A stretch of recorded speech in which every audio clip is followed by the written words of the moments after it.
Boa noite a todos. Hoje damos início à terceira sessão científica do NEIS e SED. A apresentação será realizada pelo meu orientando, o Ciellington de Carvalho Sá, estudante do quarto semestre de Medicina. Pode começar, Lúcio, por favor. Boa noite, me chamo Ciellington de Carvalho Sá, sou graduando do quarto semestre do curso de Medicina na Universidade do Estado da Bahia, UNEB. Hoje iremos abordar o tema, a relação entre o TREA, transtorno do espectro autista, e síndrome de Ehlers-Danlos, síndrome/transtornos do espectro de hipermobilidade. A gente vai abordar um artigo que eu trouxe. O artigo se trata do tema mencionado anteriormente, e foi um artigo publicado pelo Jornal de Medicina Personalizada, no ano de 2020, pela autora Emily Casanova e seus colaboradores. Na introdução, irei falar uma breve parte do conteúdo que será abordado. E o estudo investiga a relação entre SED, TDAH e TEA. Esses estudos, há evidências que sugerem uma alta taxa de comorbidade entre essas condições. Também tem como objetivo que é compreender os fatores genéticos e fisiológicos que interligam essas condições. Os objetivos do artigo é examinar a prevalência de TDAH e TEA em indivíduos com CDH, explorar possíveis mecanismos biológicos compartilhados e discutir implicações clínicas para diagnóstico e tratamento. A metodologia do artigo foi baseada numa revisão de literatura, análise de estudos epidemiológicos e comparação de sintomas e características clínicas entre transtornos. Vou repetir essa parte. E comparações de sintomas e características clínicas entre transtornos. Primeiramente, é bom entender o que é a SED, CDH. A CDH, também conhecida como Síndrome de Ehlers-Danlos hipermóvel, é uma forma mais comum dentre os outros subtipos das SEDs.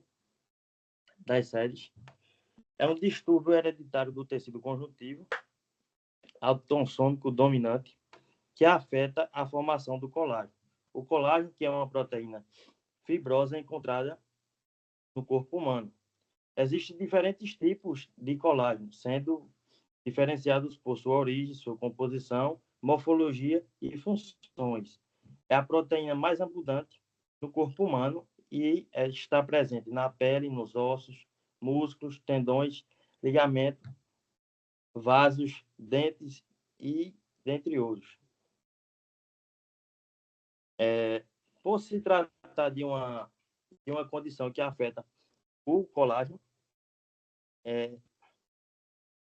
tem como principais consequências o agravamento de articulações extremamente flexíveis,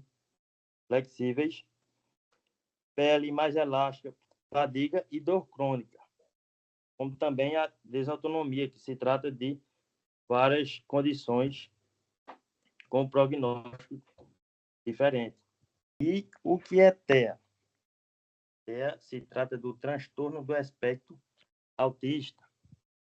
É um distúrbio do neurodesenvolvimento caracterizado por desenvolvimento atípico, manifestações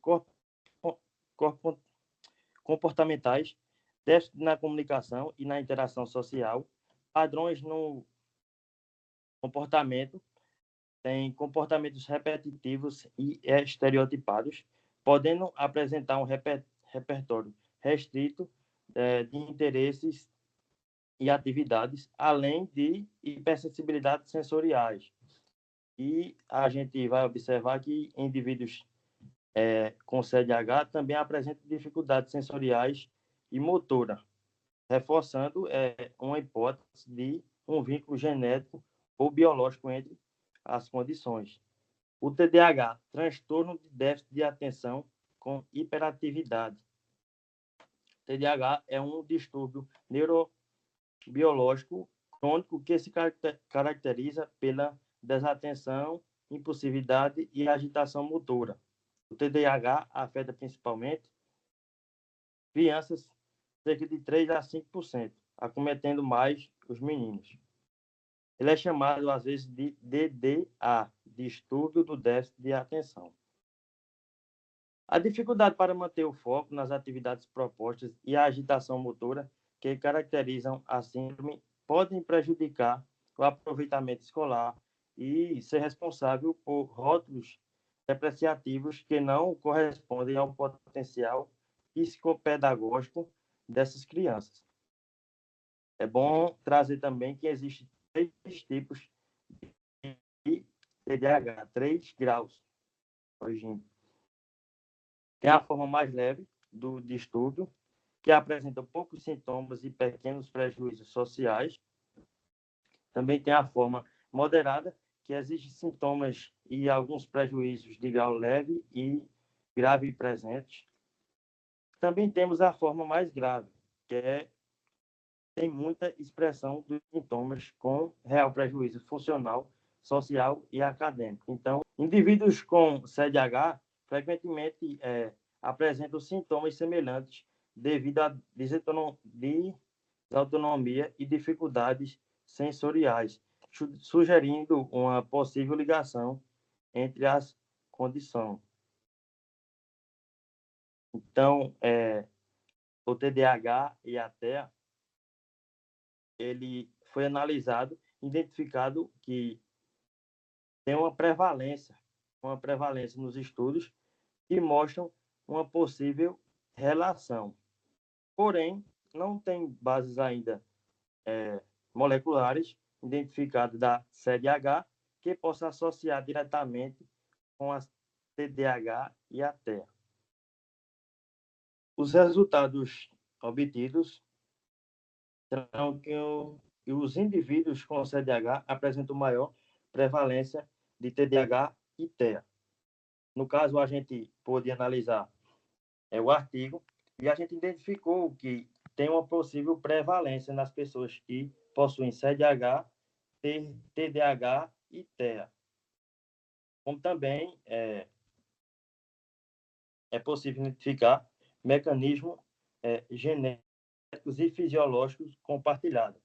Só que, apesar de sugerirem mecanismos genéticos compartilhados, ainda não se tem estudos concretos, eu falei antes, das bases moleculares.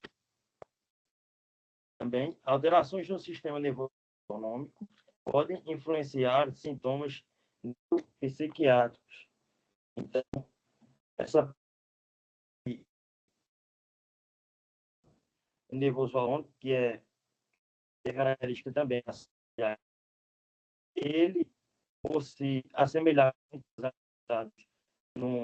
na TDAH e na TEA, podem se sobrepor os sintomas de dificultar o diagnóstico pelo profissional.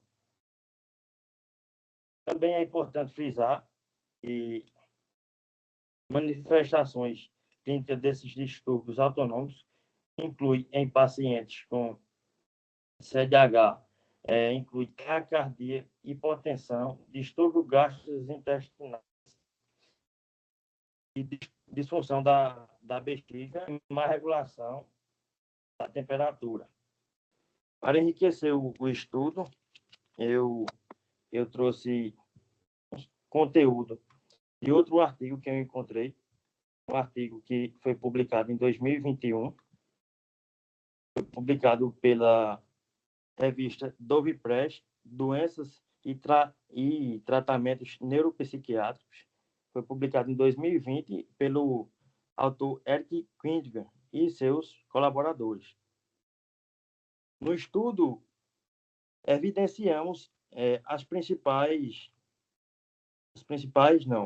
a intensidade dos sintomas relacionados a pessoas com transtorno do espectro, hipermobilidade ou CDH, com ou sem TDAH.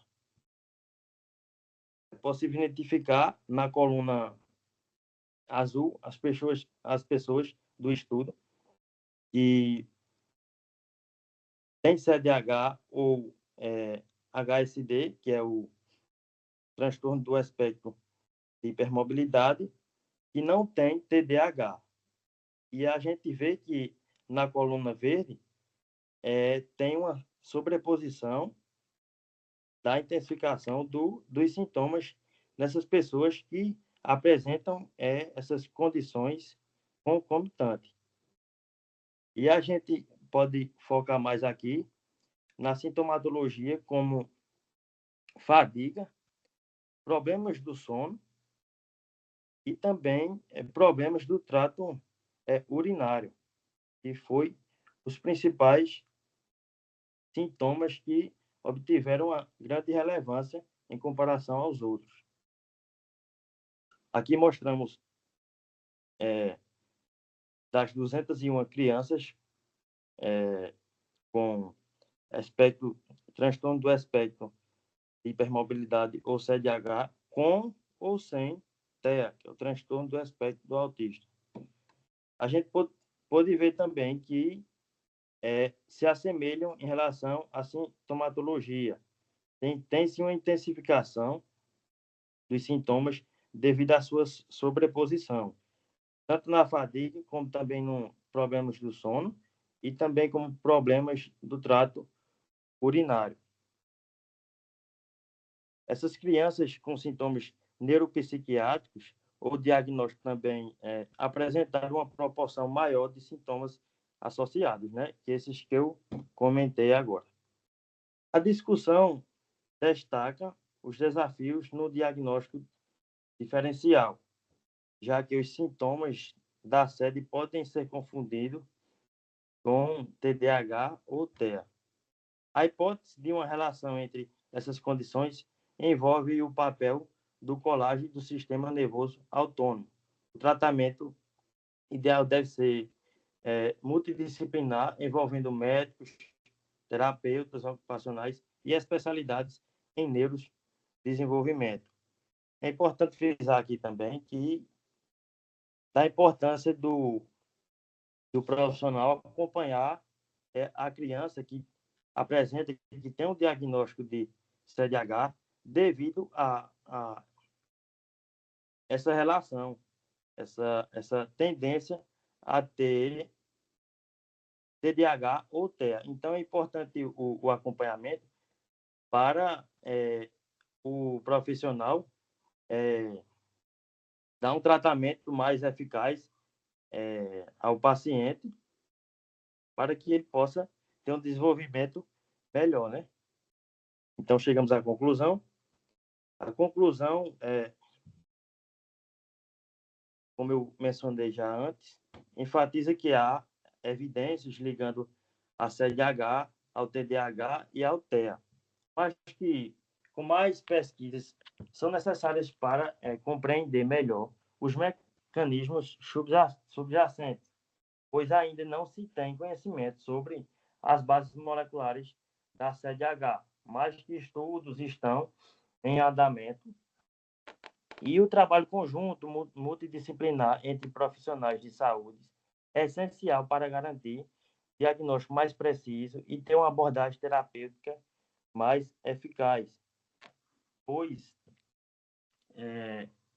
devido ao fato de ter essa sobreposição de sintomas, tem essa dificuldade dos profissionais identificar ali uma pessoa que está com SED, identificar que está com autismo. Pois geralmente eles, ao associar os sintomas que o paciente apresenta a apenas uma condição e não associar às outras condições como o TDAH e o TEA. Então, é importante a gente frisar essa relação para que os profissionais possam ter essa consciência e conseguir dar um diagnóstico mais preciso para uma qualidade de vida melhor aos pacientes. O artigo de Hus, na verdade, ele fala sobre essa prevalência do que você tem e da relação entre o autismo e a CDAH. Ele citou 2 artigos no final, porém, um dos artigos que foi citado foi somente porque, na primeira parte, ele faz um descritivo. entre TEA, TDAH, desculpa, síndrome do espectro autista, TDAH e Ehlers-Danlos. E ele usou esse artigo porque ele estava mais explicado as características de cada um, mas foi uma questão muito pontual.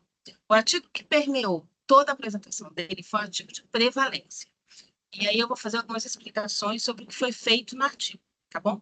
Esse é um artigo que pegou 201 crianças que andam da faixa etária, acho que de 9 a 18 anos, estou sem o artigo aberto aqui no momento, e eram crianças que participavam já eram consultadas dentro de uma equipe médica que fazia parte dos autores desse artigo, tá bom? Então, as crianças já eram atendidas, já tinham sido diagnosticadas com CDH ou com transtorno de espectro de hipermobilidade, lembrando que essas crianças iam de máximo a 18 anos.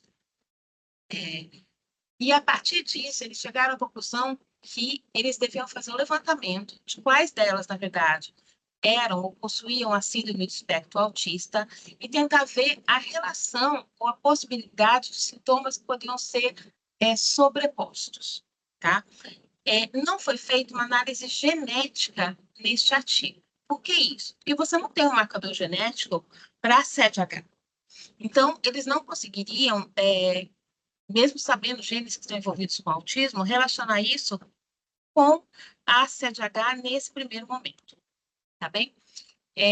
Mais alguns artigos de literatura comentavam que, viam, na verdade, observavam, estudos de caso e alguns outros, que quando você tinha tanto a CDH como a síndrome do espectro autista juntos no mesmo indivíduo, as características deste indivíduo com relação à síndrome do espectro autista, elas eram mais evidentes, ou seja, você tinha uma certa complicação nos sintomas que eram apresentados por esse indivíduo. Eles pareciam, vamos colocar entre aspas, um pouco mais fortes dentro daquilo que você esperava encontrar. Então, para isso, eles resolveram realizar um estudo que pudesse observar melhor essas características. E aí, eu vou pedir para que vocês coloquem a apresentação naquele local onde você tem um gráfico de barras falando um pouquinho dos sintomas. Pode ser?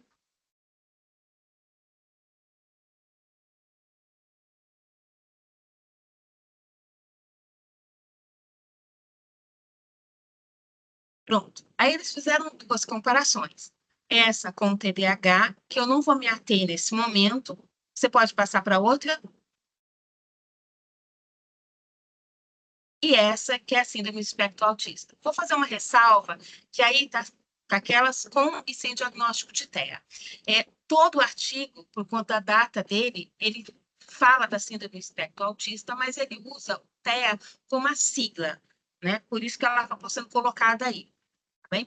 Mas se vocês observarem, ele vai falar com, por exemplo, a fadiga em crianças com autismo, em crianças que estão sem a síndrome do espectro autismo e aquelas que você tem o Ehlers-Danlos. Então, você consegue verificar que a fadiga ela foi intensificada nos indivíduos que tinham Ehlers-Danlos, mas que também apresentavam o autismo, né? Assim como você vai ver que as questões gastrointestinais, primeiro, segundo, terceiro, quarto quadro, você tem 77% contra, muito pequeno para mim aqui, mas 58%, né? Que você vê uma evidência maior da intensificação desses sintomas. Então, o objetivo desse artigo, na verdade, foi mostrar que pode sim existir uma relação entre o autismo e a síndrome de Ehlers-Danlos, no que se refere ao posicionamento e à intensificação desses sintomas existentes. Tá bem? Este era a base do artigo. Nós achamos outros artigos na literatura, eu vou comentar alguns deles, mas muito rapidamente, tá bem? Existe um artigo mais recente, de 2024, onde a Lamar ela faz o estudo de caso e verifica que essas características também estão presentes e também foram intensificadas. E existe um estudo anterior que fala sobre a genética e cita a síndrome de Ehlers-Danlos hipermóvel e a sua relação com a síndrome de espectro autista. Contudo, esse artigo, ele não fala, e ele tem um enfoque maior na genética, e ele mesmo comenta que você não tem um marcador específico e, portanto, ele fala muito das outras questões da síndrome de Ehlers-Danlos, porém pouco da síndrome de hipermobilidade, mas ele também verifica que há uma relação, tanto com o autismo quanto com os outros tipos, na verdade, que foram descritos para a síndrome de Ehlers-Danlos. Caso vocês queiram perguntar alguma coisa, estamos à disposição. Dar os parabéns, primeiro ao Sr. Eliton pela apresentação, professora Andréa pela orientação. Esse é um artigo que é muito chamado nas nossas palestras, nas nossas conversas públicas, os nossos espectadores têm muita ânsia por essa linha de pesquisa, por esse braço, né, que se torna essa pesquisa em relação ao transtorno espectro autista e a SED hipermóvel. Por vezes a gente até recebe relatos, né, pelas redes sociais, nos comentários ou nas nossas palestras, de mães ou de pessoas que são portadoras do espectro autista e também se encaixam como pessoas hipermóveis. E é muito interessante saber que já tem revisão de literatura que está trazendo isso. E que bom que vocês tomaram essa escolha de socializar com o nosso grupo e com toda a nossa comunidade. Eu agradeço. Rafa, tem muito pouco ainda, viu? Ainda tem muita pouca coisa sobre essa relação. Muito poucos artigos, na verdade, que falam sobre isso. Tem alguns artigos que são mais antigos, na verdade, trazendo algumas informações. Mas ainda existe uma lacuna, que é mais sobre a existência, alguns falam sobre essa prevalência, mas não tem muita informação na literatura mesmo ainda não, eu achei. Sim, professora. E assim, segundo suas horas de estudo, né, em toda a sua vida e as suas vivências, o que a senhora acha? A senhora acha que tem relação a hipermobilidade e o espectro autista? Não tem? Pode ter? É delicado falar que sim, que não? O que a senhora acha? Eu acho que os estudos apontam que podem ter uma relação, sim, Rafa, mas eu acho que é muito precipitado a gente bater o martelo sobre isso nesse momento. Mas existem vários estudos, quer dizer, todos os estudos que foram realizados, como é o caso desse, né, ele mostra, sim, que elas podem andar juntos. Mas o que acontece, que a maioria que você vê, é que eles falam intensificação de sintomas. Então, por exemplo, se você tem a síndrome do espectro autista e tem o Ehlers-Danlos, provavelmente hipermóvel, provavelmente esse indivíduo ele vai ter os sintomas mais intensos, mais visíveis. Então, tá? Vale aí esse gráfico que a gente tentou pegar justamente por isso. Tá? Fala, Rafa. Então, de certo modo, seria congruente falar, segundo isso que a senhora acabou de dizer, que se a gente fosse colocar um paciente que é portador da síndrome de Ehlers-Danlos e também está dentro do espectro autista, possivelmente no teste de Bennington dele, onde a gente vê a hipermobilidade, possivelmente ele alcançaria os 9 pontos, então, já que ele teria a maior expressão ou a maior possibilidade de expressão do que seriam as características da SED hipermóvel, ou isso se daria apenas para aqueles outros sintomas gastrointestinais, as dores crônicas e tudo mais? Não, Rafa, eu acho que pelo que a gente leu da literatura, eu acho que sim, que ele realmente atingiria um percentual alto na escala. Tá bem, muito obrigada.